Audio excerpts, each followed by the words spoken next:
시청자 여러분 안녕하십니까? 헬로티비 뉴스입니다. 지난 5일 충남 홍성의 한 중학교에서 40대 노동자가 전기에 감전돼 숨지는 안타까운 사고가 있었습니다. 초고압 전류가 흐르는 변전실 내부에 들어갔다가 사고를 당했는데 이 과정에서 별다른 안전 조치가 없었던 것으로 알려졌습니다. 네, 최근 경기도 여주에서도 비슷한 사고가 있었습니다. 10m 높이 전봇대에서 전기 작업을 하던 노동자가 감전돼 목숨을 잃은 건데요. 최소한의 안전 규정도 지켜지지 않았기 때문이라는 유족들의 호소에 많은 이들이 안타까워하고 있습니다. 자, 이런 가운데 오는 27일부터 중대재해처벌법이 시행됩니다. 처벌 수위가 한층 강해져 관련 업계도 대책 마련에 분주한데요. 네, 안전 불감증 때문에 소중한 생명을 잃는 일 다시는 발생하지 않도록 우리 모두가 관심을 갖고 지켜봐야겠습니다. 헬로티비 뉴스 지금 시작합니다.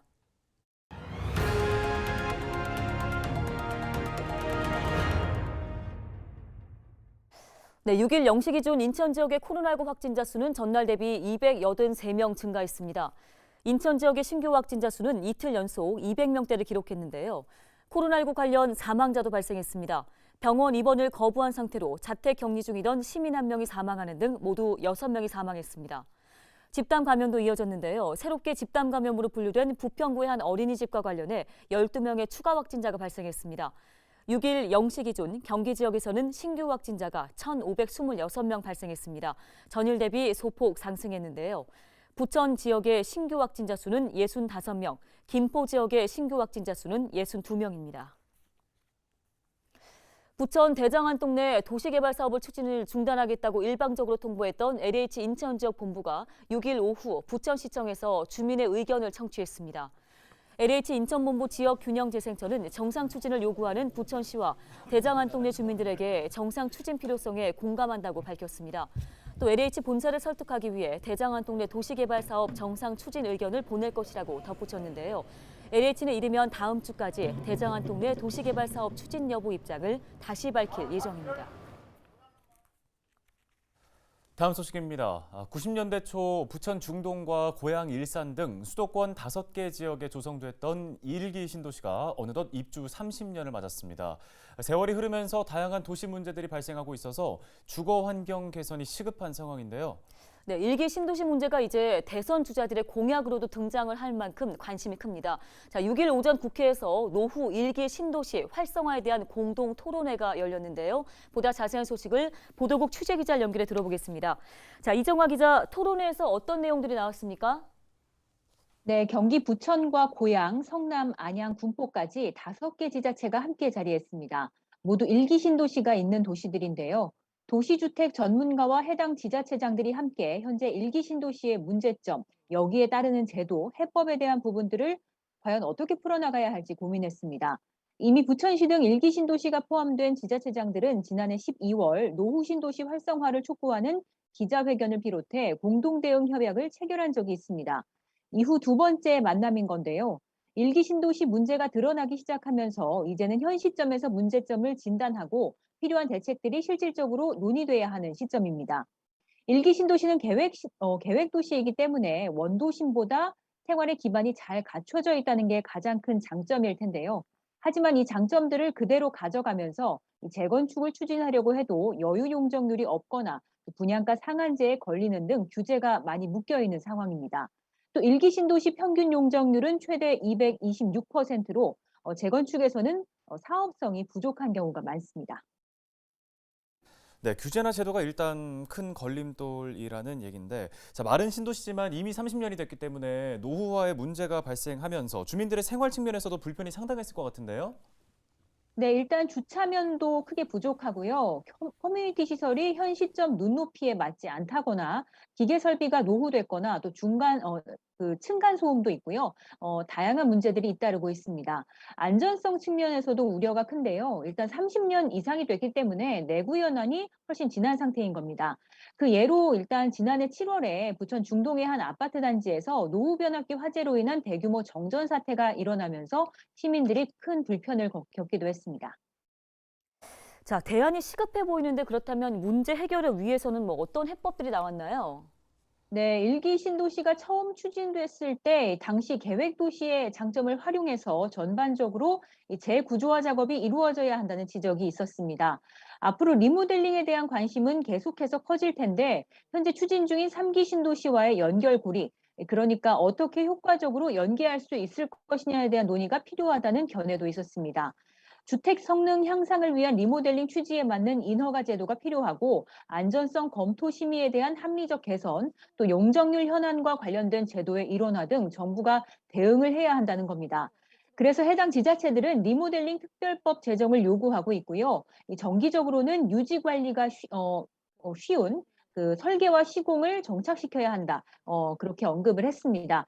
장덕춘 부천시장은 이 자리에서 조례가 아닌 법령의 근거가 필요한데 아직 없다. 특히 만들 때 좀 과감하게 추진할 필요가 있다라고 설명을 했습니다. 일기 신도시 다수 아파트가 이 승강기, 변압기, 또 소방시설 노후화가 심각하지만 장기 수선 충당금이 부족해서 제때 이 노후된 주택 기반 시설을 교체하기 어렵다는 이야기가 이전에도 있었는데요. 이런 것처럼 또 리모델링이 필요하지는 않지만 당장 시민 안전에 위협을 가하는 이런 작은 보수가 필요한 부분에 대해서는 지금이라도 적극적인 지원을 해야 한다는 입장을 밝혔습니다. 예, 잘 알겠습니다. 지금까지 보도국 이정아 기자였습니다.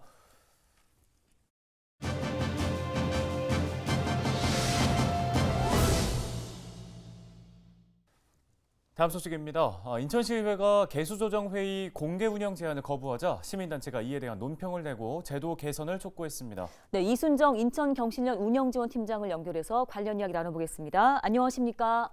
네, 안녕하세요. 예, 앞서 전해드린 것처럼 인천경실련이 인천시의회에 두 차례 걸쳐 개수조정회의 공개 운영을 위한 제도 개선 정책 건의서를 접수했습니다. 먼저 이 건의서가 어떤 내용이었는지 궁금한데요.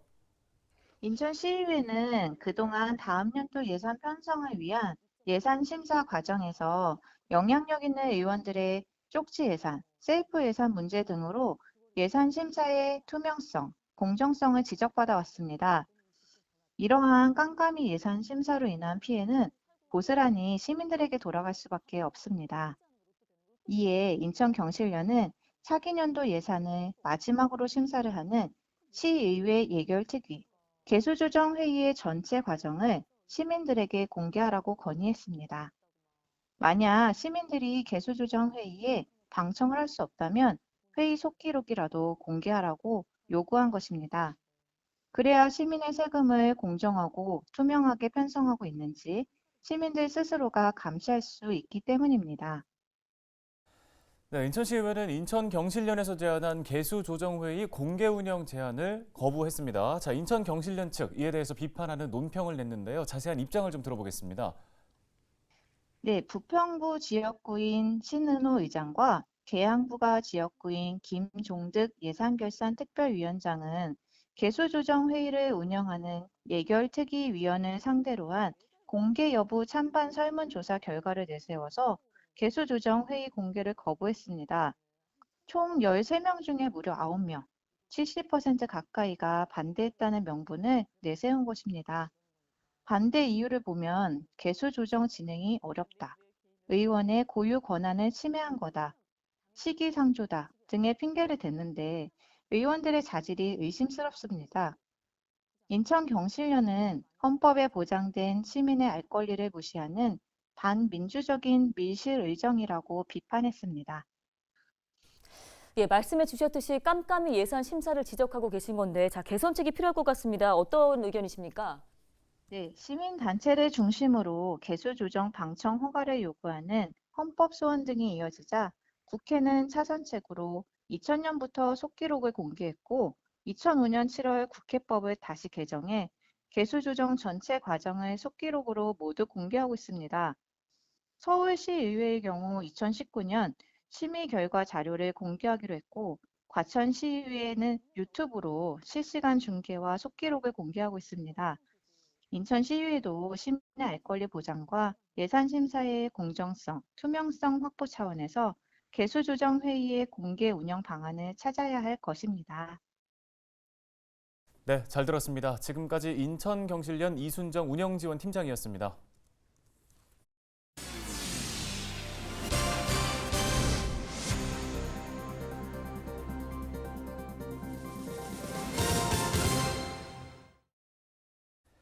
김포FC가 프로리그 시즌을 준비하기 위해 동계 전지훈련에 들어갔습니다. 올 시즌부터 K리그 2부에서 뛸 김포FC는 경남 남해에서 다음 달 초까지 전지훈련을 실시합니다. 선수 모집은 아직 끝나지 않은 상태여서 선수단 구성은 전지훈련장에서 마무리할 예정인데요. 김포FC의 프로리그 진출에 따라 김포시는 솔터 축구전용구장 관중석을 증축하고 있습니다. 인천시의 인구가 지난해 294만 8천 명을 넘어섰습니다. 특광역시 중에서는 지난해 인구가 늘어난 건 인천시가 유일한데요. 네, 하지만 2000년대 초반 이후 매년 증가하던 청년 인구가 2020년에는 처음으로 줄어들었습니다. 또 인천시 전체 인구는 늘었지만 지역별 인구 증감에 대한 차이도 분명한데요. 인천시 인구가 어떤 모습으로 변화하고 있는지 김진재 기자가 살펴봤습니다. 경제자유구역 신도시 조성과 함께 재개발 재건축 사업이 한창인 인천시. 각종 개발 사업 등의 영향으로 인천시 인구는 지난 2020년을 제외하면 2003년 이후 꾸준히 증가하고 있습니다. 지난해 12월 기준 인천시 인구는 약 294만 8천 명으로 1년 전보다 5,500여 명 늘었습니다. 특광 역시 7곳 중 지난해 인구가 증가한 건 인천시가 유일합니다. 하지만 군구별 상황은 조금 다릅니다.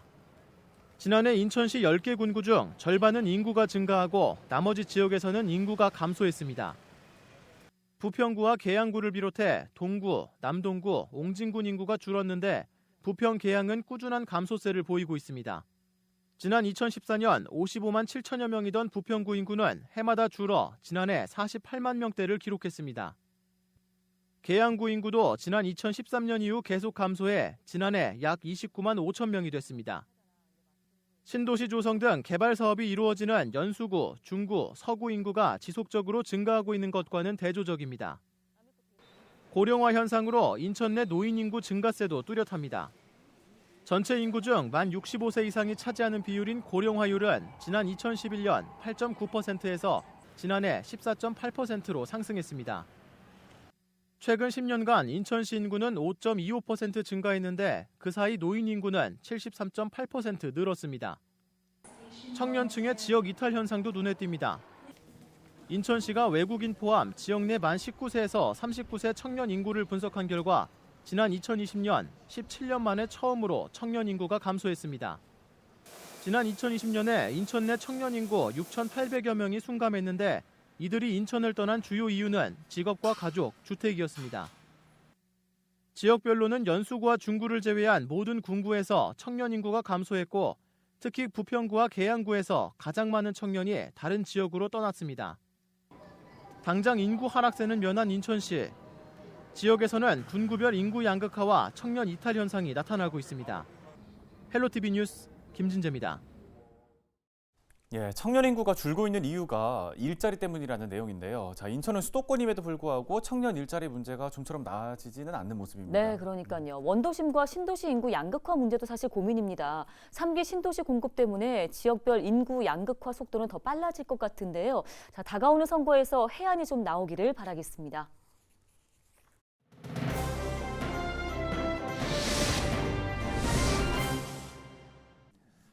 네, 이어서 키워드 뉴스입니다. 오늘의 첫 번째 키워드는 벽돌막 주차장인데요.